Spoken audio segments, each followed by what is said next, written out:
Welcome to Chillin' 101. We hope this video helps. You start by preparing both apps, Google Meet and the app you want beside it.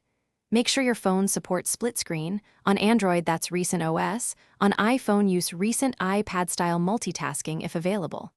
Once done, open Meet, join the call, then open the second app once Meet is active. Keep the most important app in the primary slot. Doing this prevents the call from dropping when you switch. It also ensures the secondary app can display without forcing Meet into the background. Now activate split screen. On Android, tap Recent, long press the Google Meet card or its icon and select split screen, then pick the second app from the list. On iPhone or iPad, use the app swapping gesture to bring the second app into slide over, then pull it into split view.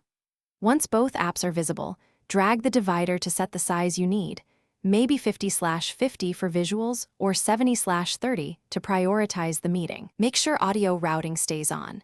Confirm microphone and camera remain enabled. Finish by stabilizing the setup. Lock your screen orientation or enable auto-rotate so the layout doesn't shift mid-call. If video or audio lags, first close heavy background apps, then force stop and reopen Google Meet.